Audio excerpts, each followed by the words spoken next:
Hello everyone, आज हम नया चैप्टर पढ़ने वाले हैं। Chapter 3 rotation and revolution.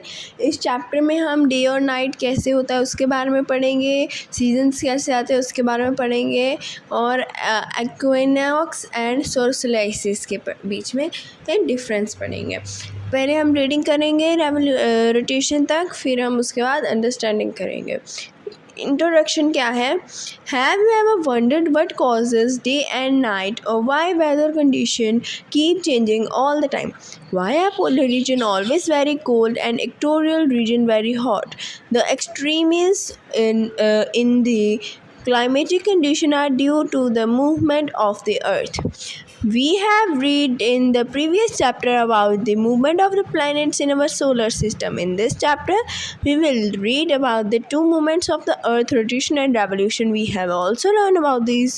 We will also learn about their causes and effects. The earth spins on its axis while orbiting around the sun in an imaginary path. The motion which involves one complete spin on its axis in 24 hours is called a rotation.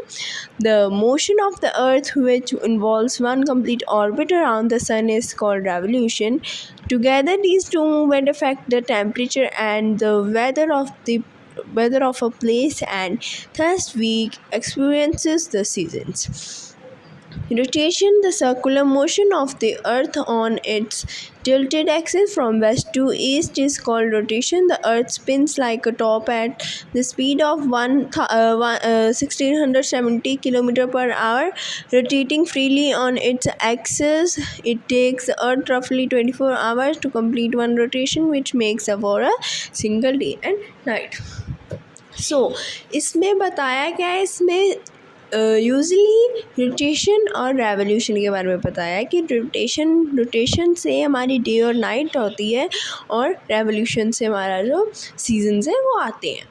इस chapter में हम वही पढ़ने वाले हैं, कैसे day और night causes करते हैं, कैसे जो वेदर है वो क्यों चेंज होता है टाइम टू टाइम, और जो पोलर रीजन है वो इसलिए ठंडा होता है क्योंकि वहाँ पर जो सन की रेज़ होती हैं वो, जहाँ पर देखो ये अर्थ है, ये सन है, इसकी जो स्ट्रेट रेज़ है वो यहाँ पर पड़ेगी, ठीक है। यहाँ पर हॉट रहेगा और यहाँ पर स्लैंटिंग जाएगी, यहाँ पर तो यहाँ पर कोल्ड रहेगा, और यहाँ पर स्लैंटिंग जाएगी तो ये कोल्ड रहेगा, ठीक है। ऐसे ही जो पोलर रीजन है वहाँ पर जो रेज़ है सन की वो स्लैंटिंग जाती है, इसलिए वो कूल रहता है।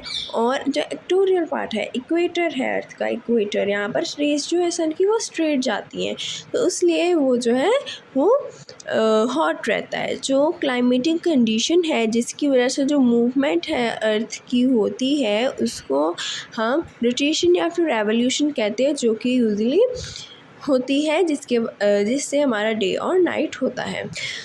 इसमें बताया कि हमने जिस प्रीवियस चैप्टर में पढ़ा the solar system in our, the sun in our solar system, कुछ ऐसा ही था, the earth in our solar system chapter था।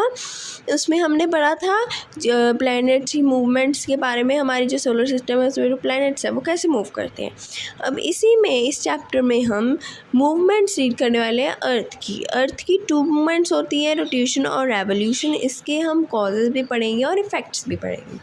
जब अर्थ अपनी एक्सिस पे मूव करता है, ऑर्बिट लेता है सन के अराउंड एक इमेजिनरी पाथ में, एक ऑर्बिट में, उसको हम रोटेशन कहते हैं। जो रोटेशन है वो 24 आवर्स में कंप्लीट होता है। जो मोशन है वो जब अर्थ मूव करता है, फुल कंप्लीट ऑर्बिट लगाता है सन के अराउंड, तो हम उसको रेवोल्यूशन कहते हैं। Revolution takes 1 year to complete the one circle of the earth.